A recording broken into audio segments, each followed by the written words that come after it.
ಆನಂದ ಬೈದನ ಮನೆ ನಮ್ಮ political bureau chief ನೇರ ಸಂಪರ್ಕದಲ್ಲಿದ್ದಾರೆ. ಆನಂದ, ಶನಿವಾರ ಭಾನುವಾರ ಮುಖ್ಯಮಂತ್ರಿಗಳು, ಮಾಜಿ ಮುಖ್ಯಮಂತ್ರಿಗಳು ಮತ್ತು ಕೆಪಿಸಿಸಿ ಅಧ್ಯಕ್ಷರು ದೆಹಲಿಗೆ ಹೋಗುತ್ತಾರೆ. ಈ ಸುದ್ದಿ ಖಚಿತವಾ? ಬಹುತೇಕ ಖಚಿತವಾ? ಸಾಧ್ಯತೆಯ?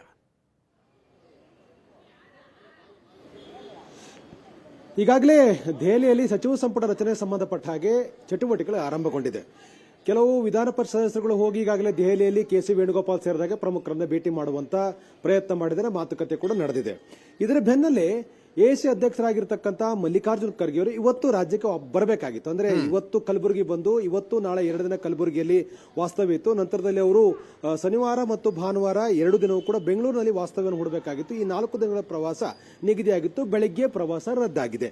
ಅವರು ದೆಹಲಿಯಲ್ಲಿ ಇರ್ತಾರಂತ ಅಧಿಕೃತವಾಗಿರುವಂತಹ ಮಾಹಿತಿಯನ್ನು ಎಐಸಿಸಿಯ ಮೂಲಗಳು ಬಹಳ ಸ್ಪಷ್ಟವಾಗಿವೆ. ಈಗಾಗಲೇ ದೆಹಲಿಯಲ್ಲಿ ಮಲ್ಲಿಕಾರ್ಜುನ್ ಖರ್ಗೆ ಅವರಿದ್ದಾರೆ ಮತ್ತು ದೆಹಲಿಗೆ ಬರ್ತಾ ಇರತಕ್ಕಂಥ ಆಕಾಂಕ್ಷಿಗಳ ಭೇಟಿಗೆ ಸಮಯಾವಕಾಶ ಕೊಟ್ಟಿದ್ದಾರೆ ಅನ್ನುವಂಥ ಮಾಹಿತಿಗಳು ಈಗಾಗಲೇ ಲಭ್ಯ ಆಗಿದೆ. ಎಲ್ಲವೂ ಕೂಡ ಅಂದುಕೊಂಡಂತೆ ಆದರೆ ಶನಿವಾರ ದೆಹಲಿಗೆ ಹೋಗ್ತಕ್ಕಂಥ ಕಾರ್ಯಕ್ರಮ ನಿಗದಿಯಾಗಿರ್ತಕ್ಕಂಥದ್ದು ಮುಖ್ಯಮಂತ್ರಿ, ಮಾಜಿ ಮುಖ್ಯಮಂತ್ರಿ ಮತ್ತು ಹರಿಪ್ರಸಾದ್ ಅವರದು. ಇವರೆಲ್ಲರೂ ಕೂಡ ದೆಹಲಿಗೆ ಹೋಗ್ತಾರೆ. ಒಂದು ಅಂತಿಮ ಸುತ್ತಿನ ಮಾತುಕತೆಗಳಾಗ್ತವೆ. ಯಾಕಂದ್ರೆ ರಾಹುಲ್ ಗಾಂಧಿ ಅವರು 12ಕ್ಕೆ ಬರ್ತಾರೆ. ಮಾತುಕತೆ ಅಂತಿಮವಾಗಿ ಆಷಾಢದಲ್ಲಾದರೂ ಕೂಡ ಈ ಸಚಿವ ಸಂಪುಟವನ್ನು ವಿಸ್ತರಣೆ ಮಾಡತಕ್ಕ ನಿರ್ಧಾರವನ್ನು ತೆಗೆದುಕೊಳ್ತಾರೆ. ಹೈಕಮಾಂಡ್ ಈ ಬಗ್ಗೆ ಸ್ಪಷ್ಟವಾದ ತೀರ್ಮಾನಕ್ಕೆ ಬರ್ತಾ ಇದೆ ಅಂತಕ್ಕಂಥ ಮಾಹಿತಿಗಳು ಬರ್ತಾ ಇರುವಂತದ್ದು. ಹಾಗಾಗಿ ಶನಿವಾರ ಮುಖ್ಯಮಂತ್ರಿಗಳು ದೆಹಲಿಗೆ ಹೋಗುವ ಬಗ್ಗೆ ಈಗಾಗಲೇ ಚರ್ಚೆ ಆರಂಭಗೊಂಡಿದೆ. ಅಧಿಕೃತವಾಗಿ ಮುಖ್ಯಮಂತ್ರಿಯ ಕಚೇರಿ ಅದನ್ನು ಇನ್ನೂ ಕೂಡ ಸ್ಪಷ್ಟಪಡಿಸಿಲ್ಲ. ಯಾಕಂದ್ರೆ ರಾಹುಲ್ ಗಾಂಧಿ ಅವರ ದೆಹಲಿಗೆ ವಾಪಸ್ ಆಗ್ತಕ್ಕಂಥದ್ದು 12ಕ್ಕೆ ಅಂತ ಹೇಳಿ ನಿಗದಿ ಆಗ್ತಾ ಇರುವಂತಹ ಹಿನ್ನೆಲೆಯಲ್ಲಿ ಅಲ್ಲಿಂದ ಕನ್ಫರ್ಮ್ ಆದ ತಕ್ಷಣ ಇಲ್ಲಿಂದ ದೆಹಲಿಗೆ ಹೋಗ್ತಕ್ಕ ನಿಗದಿ ಆಗುತ್ತೆ ಅನ್ನುವಂಥ ಮಾಹಿತಿಗಳು ಬರ್ತಾ ಇರುವಂತದ್ದು. ಆದ್ರೆ ಒಂದಂತೂ ಸ್ಪಷ್ಟ ಆಗ್ತಾ ಇದೆ, ದೆಹಲಿಗೆ ಈಗಾಗಲೇ ಬಹುತೇಕ ಆಕಾಂಕ್ಷಿಗಳು ತೆರಳುತ್ತಾ ಇದ್ದಾರೆ. ಯಾಕಂದ್ರೆ ಮಲ್ಲಿಕಾರ್ಜುನ್ ಖರ್ಗೆ ಈಗಾಗಲೇ ದೆಹಲಿಯಲ್ಲಿದ್ದಾರೆ. ಅವರು ರಾಜ್ಯಕ್ಕೆ ಬರಬೇಕಾಯಿತು. ಅವರ ಪ್ರವಾಸವನ್ನು ರದ್ದುಪಡಿಸಿರುವಂತಹ ಹಿನ್ನೆಲೆಯಲ್ಲಿ ದೆಹಲಿಯಲ್ಲೇ ಮಾತುಕತೆಗಳಾಗತ್ತೆ, ಅಲ್ಲೇ ಭೇಟಿಗೆ ಅವಕಾಶವನ್ನು ಕೊಟ್ಟಿದ್ದಾರೆ ಅಂತಕ್ಕಂಥದ್ದು ಈಗಿರುವ ಮಾಹಿತಿ. ಆ ಕಾರಣಕ್ಕಾಗಿಯೇ ಸಚಿವ ಸಂಪುಟ ವಿಸ್ತರಣೆಗೆ ಸಂಬಂಧಪಟ್ಟಾಗ ಹೈಕಮಾಂಡ್ ಈ ಒಂದು ಕ್ಲೈಮ್ಯಾಕ್ಸ್ ತೀರ್ಮಾನವನ್ನು ತೆಗೆದುಕೊಳ್ಳುವ ಕಾಲ ಸನ್ನಿಹಿತವಾಗಿದೆ ಅನ್ನುವಂಥ ಮಾಹಿತಿಗಳು ಈಗ ಕಾಂಗ್ರೆಸ್ ಅಂಗಳಿಂದ ಬರ್ತಾ ಇರುವಂತದ್ದು. ಎಲ್ಲವೂ ಕೂಡ ಅಂದುಕೊಂಡಂತೆ ಆದರೆ 14ರ ನಂತರದಲ್ಲಾದರೂ ಕೂಡ ಸಚಿವ ಸಂಪುಟ ವಿಸ್ತರಣೆ ಆಗುತ್ತೆ ಅಂತಕ್ಕಂಥ ಮಾಹಿತಿ ಇರುವಂತ. ಈ ಮೊದಲು ನಿರ್ಧಾರ ಮಾಡಿದಾಗೆ 8ಕ್ಕೆ ಹೋಗಿ 13ರ ಒಳಗಡೆ ಎಲ್ಲವೂ ಕೂಡ ತೀರ್ಮಾನ ಆಗಬೇಕು ಅಂತಕ್ಕಂಥ ಚರ್ಚೆಗಳಿತ್ತು. ಯಾಕಂದ್ರೆ ಆಷಾಢ ಆರಂಭ ಆಗ್ತಾ ಇರತಕ್ಕಂಥ ಹಿನ್ನೆಲೆ ಅದಕ್ಕೆ ಮುಂಚಿತವಾಗಿ ಸಚಿವ ಸಂಪುಟ ವಿಸ್ತರಣೆ ಮಾಡಬೇಕು ಅಂತಕ್ಕಂಥ ನಿರ್ಧಾರವನ್ನು ಕಾಂಗ್ರೆಸ್ನ ರಾಜ್ಯ ನಾಯಕರು ತೆಗೆದುಕೊಂಡಿದ್ರು. ಆದರೆ ಈಗ ರಾಹುಲ್ ಗಾಂಧಿ ಅವರ ವಿದೇಶ ಪ್ರವಾಸ ಮುಕ್ತಾಯ ಆಗಿ ಅವರು ದೆಹಲಿಗೆ ಬರತಕ್ಕಂಥ ದಿನಾಂಕ ವಿಳಂಬ ಆಗಿರ್ತಕ್ಕಂಥ ಹಿನ್ನೆಲೆಯಲ್ಲಿ 14ರ ನಂತರವಾದರೂ ಕೂಡ ಆಷಾಢದಲ್ಲಾದರೂ ಕೂಡ ಸಚಿವ ಸಂಪುಟವನ್ನ ವಿಸ್ತರಣೆ ಮಾಡಬೇಕು ನಿರ್ಧಾರವನ್ನ ಕಾಂಗ್ರೆಸ್ ನಾಯಕರು ತೆಗೆದುಕೊಂಡಿದ್ದಾರೆ. ಯಾಕೆಂದ್ರೆ ಈಗಾಗಲೇ 12ಕ್ಕೂ ಹೆಚ್ಚು ಪ್ರಮುಖ ಖಾತೆಗಳನ್ನು ಮುಖ್ಯಮಂತ್ರಿಗಳು ನಿಭಾಯಿಸ್ತಾ ಇದ್ದಾರೆ. ಎಲ್ಲವೂ ಕೂಡ ಅವರು ಮುಖ್ಯಮಂತ್ರಿಗಳು ನಿಭಾಯಿಸಲಿಕ್ಕೆ ಆಗದೇ ಇರತಕ್ಕಂಥ ವಾತಾವರಣ. ಯಾಕಂದ್ರೆ ಒಂದು ಕಡೆ ಕೃಷಿ, ಎಜುಕೇಷನ್, ಗಣಿ ಇಂಥ ಪ್ರಮುಖ ಖಾತೆಗಳನ್ನೆಲ್ಲವೂ ಕೂಡ ಮುಖ್ಯಮಂತ್ರಿಗಳು ನಿಭಾಯಿಸ್ತಾ ಇದ್ದಾರೆ. ಯಾವಾಗ ಯಾರು ಇರಬೇಕಾಗಿತ್ತೋ ಆ ಮಂತ್ರಿಗಳು ಇನ್ನೂ ಕೂಡ ಇಲ್ಲ. ಶಾಲೆ ಆರಂಭ ಆಗಿದೆ, ಸಮವಸ್ತ್ರ ಕೊಡಲಿಲ್ಲ, ಎಜುಕೇಷನ್ ಮಿನಿಸ್ಟರ್ ಇಲ್ಲ. ಒಂದು ಕಡೆ ಕೃಷಿ ಚಟುವಟಿಕೆ ಆರಂಭಗೊಂಡಿದೆ, ಪ್ರವಾಹ ಪರಿಸ್ಥಿತಿ ನಿರ್ಮಾಣ ಆಗಿದೆ, ಕೆಲವು ಕಡೆ ಕೃಷಿ ಸಚಿವರು ಇಲ್ಲ. ಸೊ ಈ ರೀತಿಯಾಗಿರ್ತಕ್ಕಂಥ ಕೆಲವು ಅಕಾಡೆಮಿಕ್ ಸಮಸ್ಯೆಗಳು ಕೂಡ. ಹಾಗಾಗಿ ಸಚಿವ ಸಂಪುಟವನ್ನು ಬೇಗ ವಿಸ್ತರಣೆ ಮಾಡಬೇಕು ಅಂತಕ್ಕಂಥದ್ದು ಕಾಂಗ್ರೆಸ್ ನಾಯಕರ ನಿರ್ಧಾರವೂ ಕೂಡ ಆಗಿದೆ ಮತ್ತು ಆಕಾಂಕ್ಷಿಗಳ ಒತ್ತಡವೂ ಕೂಡ ಇರುವಂತಹ ಹಿನ್ನೆಲೆಯಲ್ಲಿ ಹೈಕಮಾಂಡ್ ಒಂದು ತೀರ್ಮಾನವನ್ನು ತೆಗೆದುಕೊಳ್ತಕ್ಕಂಥ ಸಾಧ್ಯತೆಗಳು ಕೂಡ ಇದೆ.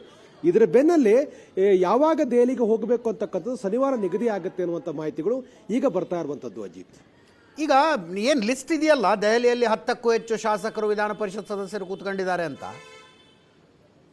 ಸಿದ್ದರಾಮಯ್ಯನವರ ಸಚಿವ ಸಂಪುಟದಲ್ಲಿ ಮಂತ್ರಿಗಳಾಗಿ ಮತ್ತೆ ಮಂತ್ರಿಗಳಾಗಬೇಕು ಅಂತ ಕಾಯ್ತಾ ಇರೋರು ಯಾರು ಆ ಹೆಸರಿನಲ್ಲಿ ಆ ಪಟ್ಟಿಲಿಲ್ಲ.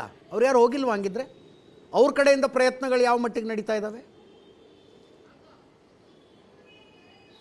ಎಸ್, ಈಗಾಗಲೇ ಕಳೆದ ಬಾರಿ ಸಚಿವ ಸಂಪುಟದಲ್ಲಿದ್ದು ಅವಕಾಶವನ್ನು ಕಳೆದುಕೊಂಡಿರತಕ್ಕಂಥ ಎಲ್ಲಾ ಪ್ರಯತ್ನಗಳನ್ನು ಕೂಡ ಮಾಡ್ತಾ ಇದ್ದಾರೆ. ಅವರು ಕೂಡ ದೆಹಲಿಗೆ ಹೋಗ್ಲಿಕ್ಕೆ ಎಲ್ಲಾ ರೀತಿಯ ಪ್ರಯತ್ನಗಳನ್ನು ಮುಂದುವರಿಸಿದ್ದಾರೆ.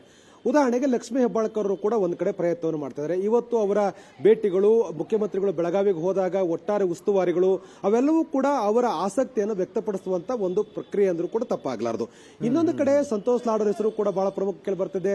ಈಗಾಗಲೇ ಶಿವರಾಜ್ ತಂಗಡೂರ್ ಹೆಸರು ಕೂಡ ಬಹಳ ಪ್ರಮುಖ. ಅವರು ಕೂಡ ದೆಹಲಿಗೆ ಹೋಗ್ಲಿಕ್ಕೆ ತಯಾರಿ ಕೂಡ ಮಾಡ್ತಾ ಇದ್ದಾರೆ. ನೀವು ಯಾರನ್ನೇ ತೆಗೆದುಕೊಂಡ್ರು ಕೂಡ ಮತ್ತೊಂದು ಅವಕಾಶವನ್ನು ಪಡ್ಕೊಳ್ತಕ್ಕಂಥ ಪ್ರಯತ್ನವನ್ನು ಮಾಡ್ತಿದೆ. ಆದ್ರೆ ಈ ಜಾತಿ ಸಮೀಕರಣದ ಲೆಕ್ಕಾಚಾರ, ಹೊಸಬರಿಗೆ ಅವಕಾಶ ಕೊಡಬೇಕು ಮತ್ತು 4ಕ್ಕಿಂತ ಹೆಚ್ಚು ಬಾರಿ ಗೆದ್ದಿರ್ತಕ್ಕಂಥ ಅವಕಾಶ ಕೊಡಬೇಕು ಅಂತ ಹೇಳುವಂತ ಒತ್ತಾಯ, ಇವೆಲ್ಲದಕ್ಕೂ ಕೂಡ ಹೈಕಮಾಂಡ್ ಹೇಗೆ ಮಣೆ ಹಾಕತ್ತೆ ಅಂತ ನೋಡ್ಬೇಕು. ಯಾಕಂದ್ರೆ ಈ ಹಿಂದೆ ಇದ್ದಂತ ಬಹುತೇಕ ಸಚಿವರ ಕಾರ್ಯವೈಖರಿ ಬಗ್ಗೆ ಹೈಕಮಾಂಡ್ ಅಷ್ಟು ತೃಪ್ತಿದಾಯಕವಾಗಿಲ್ಲ ಅಂತಕ್ಕಂಥ ಮಾತುಗಳು ಕೂಡ ಕೆಲವರ ಬಗ್ಗೆ ಇದೆ. ಆ ಕಾರಣಕ್ಕಾಗಿ ಅವ್ರನ್ನ ಮತ್ತೆ ವಾಪಸ್ ತೆಗೆದುಕೊಳ್ಳೋದು ಕೇವಲ ಜಾತಿ ಕಾರಣಕ್ಕಾಗೋ ಅಥವಾ ಇನ್ಯಾವುದೋ ಆಪ್ತರ ಅನ್ನೋ ಕಾರಣಕ್ಕಾಗಿ ಅವ್ರು ತೆಗೆದುಕೊಳ್ಬೇಕಾ, ಈ ರೀತಿಯಾಗುವ ಚರ್ಚೆಗಳು ಕೂಡ. ಹಾಗಾಗಿ ಹೈಕಮಾಂಡ್ ಈಗಿರ್ತಕ್ಕಂಥ 20 ಸ್ಥಾನಗಳಲ್ಲಿ ಯಾವ ಸೂತ್ರವನ್ನು ಜಾರಿ ಮಾಡುತ್ತೆ ಅನ್ನೋದು ಕೂಡ ಬಹಳ ಪ್ರಮುಖ ಆಗುತ್ತೆ. ಮೊದಲ ಬಾರಿ ಗೆದ್ದಿರ್ತಕ್ಕಂಥವ್ರಿಗೆ ಅವಕಾಶ ಕೊಡ್ಲಿಕ್ಕೆ ನಿಜವಾಗ್ಲೂ ಕೂಡ ಹೈಕಮಾಂಡ್ ಮುಂದಾಗಿದೆಯಾ? ಯಾಕಂದ್ರೆ ಅವರ ಒತ್ತಾಯ ಕೂಡ ಇದೆ.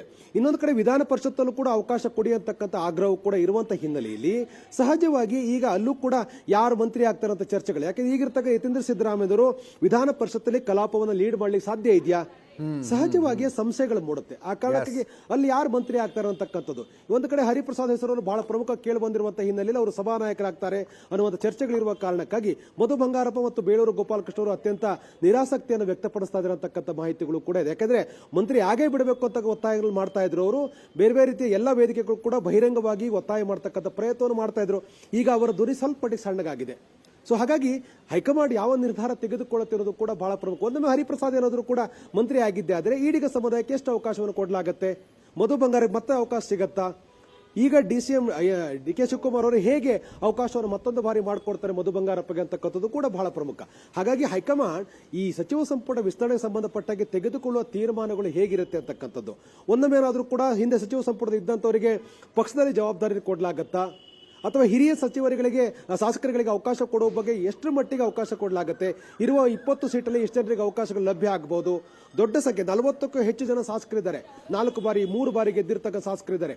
ಅವ್ರಿಗೆ ಎಷ್ಟು ಅವಕಾಶವನ್ನು ಕೊಡಲಾಗುತ್ತೆ ಎಲ್ಲವನ್ನೂ ಕೂಡ ಹೈಕಮಾಂಡ್ ತೀರ್ಮಾನ ಮಾಡಬೇಕಾಗುತ್ತೆ. ಯಾಕಂದ್ರೆ ಈ ಕಳೆದ 2 ದಿನಗಳಿಂದಲೂ ಕೂಡ ಸುರ್ಜೇವಾಲಾ ರಾಜ್ಯ ಪ್ರವಾಸದಲ್ಲಿದ್ದಾರೆ. GBA ಚುನಾವಣೆ ಸಂಬಂಧಪಟ್ಟಾಗಿ ಕೆಲವೊಂದಷ್ಟು ಚರ್ಚೆಗಳನ್ನು ಕೂಡ ಮಾಡ್ತಾ ಇದ್ದಾರೆ. ಕೆಲವರು ಆಕಾಂಕ್ಷಿಗಳು ಅವರನ್ನು ಕೂಡ ಭೇಟಿ ಮಾಡಿದ್ರು. ಹಾಗಾಗಿ ಶನಿವಾರದ ನಂತರದಲ್ಲಿ ಹೈಕಮಾಂಡ್ ಒಂದು ಅಂತಿಮ ತೀರ್ಮಾನ ತೆಗೆದುಕೊಳ್ಳಬಹುದು. ಸಚಿವ ಸಂಪುಟ ವಿಸ್ತರಣೆ ಸಂಬಂಧಪಟ್ಟಾಗಿ ಒಂದು ಗ್ರೀನ್ ಒಂದೇ ನಿಮಿಷ.